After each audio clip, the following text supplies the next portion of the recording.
Hello there. Once again, this is Anton from Anton Will Bay. Taking a look at another 20 comics I pulled from my collection.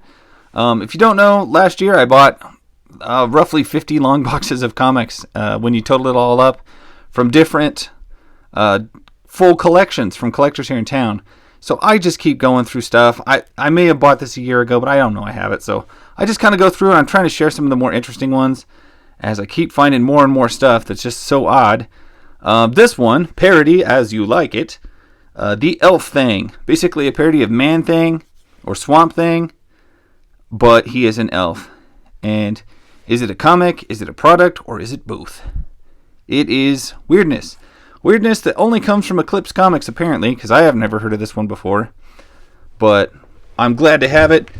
It looks like you've also got some Elf Quest going on in there, and it's just one of those too weird not to have. So I'm excited to have it. Next up, I got Shaquille O'Neal, #1. This is Athletic Comics. I knew they made some comics like this. It just seems so bizarre. In fact, it's so bizarre. Let me crack this thing open real quick. I gotta see what it looks like. I don't think I've even opened this book.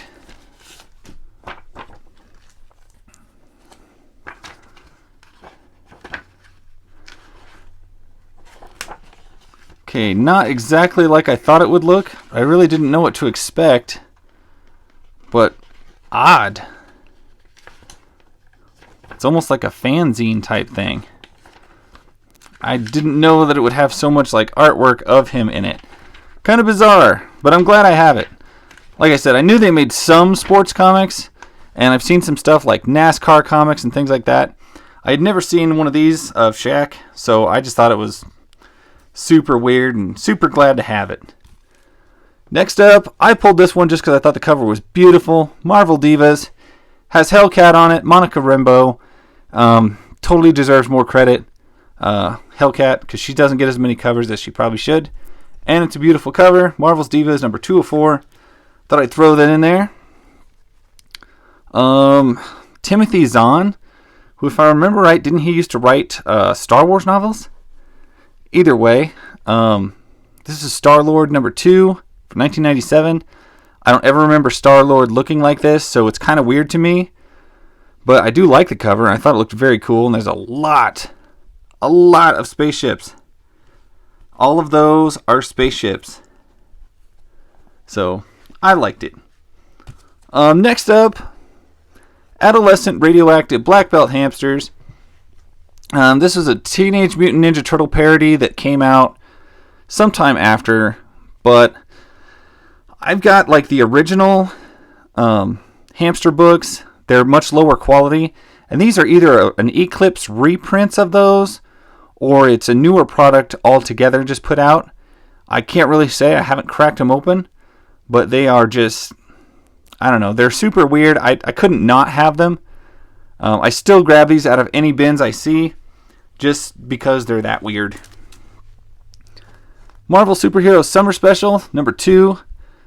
I kind of vaguely remember this book, or seeing it, or picking it up somewhere. But it's super thick, and I don't know, I just thought the cover was cool. I always loved the little the bubbles with people's names on them, and the focus on one character.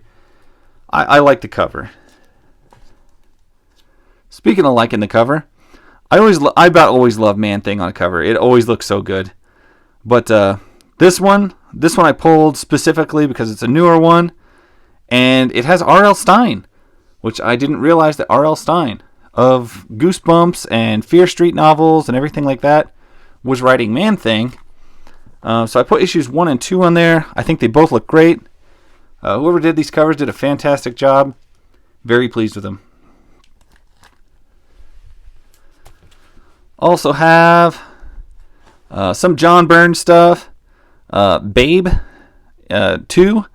It's issue 1 and 2 of a 2-part series. I like him because it just reminds me of, like, I don't know, those old classic adventure comics, horror comics, and stuff like that. Kind of wrapped up into a new product. John Byrne doesn't usually write crap. I don't love everything he's done, but these looked really good, so I was pretty glad to have those. I think I have several copies of these because I keep seeing them pop up in my collection. I'm pretty sure It's just multiples of these 2 issues, because I don't think I have like Babe Series 1 or anything like that, but that's what I've got.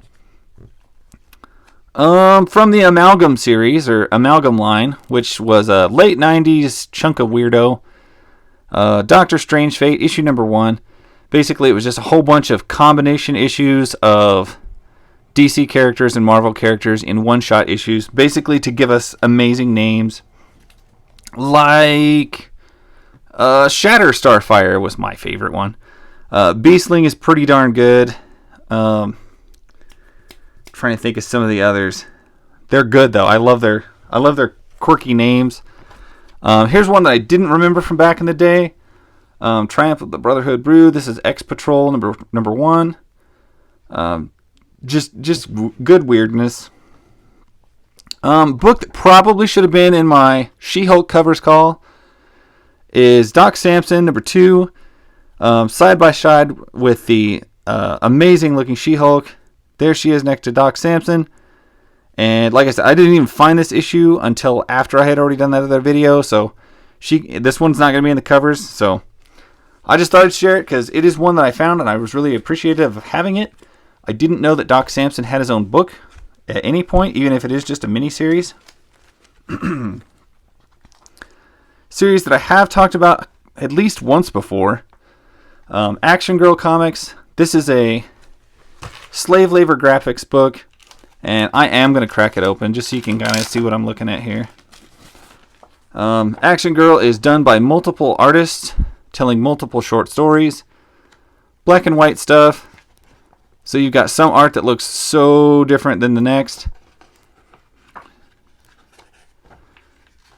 which is pretty typical for slave labor books. But I always loved the covers of this series. They did really well. So Action Girl isn't actually a superhero character of the book. She's more like just the host of the book of all the different stories that's going on. But I do love the character design. I love this outfit, everything. I love the Action Girl thing.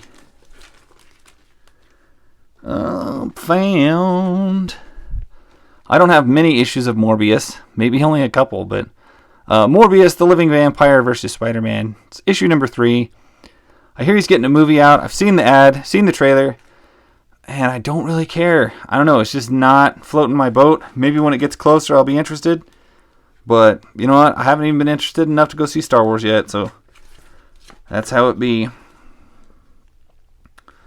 I've got a couple issues of X-Men manga, X-Men Ronin. This is 206, and this is the X-Men Wolverine in Japan comics sometimes. I just thought it was a great looking cover. He's got a robot hand with laser blades in one hand. The other cover is the ever voluptuous Jean Grey anime style. Just super bizarre, super cute, but you know, that's so anime. That's so I guess it's not. I guess they call it manga if it's a book, but it's so Japanese. Just look at that. I love it. Absolutely love it. And then finally, just because I found it and I was really impressed with it, Star Trek the Motion Picture, issue number 3. It's just a classic looking cover. 40-cent cover price. Deadly Vigor is about to destroy Earth. Yes, we all know the movie sucked. It wasn't very good, but I still love that cover. I mean, I love the look of the Enterprise, period. But when you put the Enterprise in a comic book, something about it looks better to me. It looks great on the show. I'm no problems with the show or anything like that. Got most of it in seasons on DVD, but comic book form Enterprise to me trumps the series, the TV show Enterprise. Seeing it in comic book just makes it better somehow. Maybe I'm wrong. Maybe I'm crazy. Anyway, that is 20 issues. Hope you liked them. I keep digging through stuff to find stuff that's interesting to show. Because if you're like me, you just love looking at weird comics. You love comics, period. So anyway, if you do, give me a like. And I will catch you guys later. That's been my story. And hope to see you next time. Bye.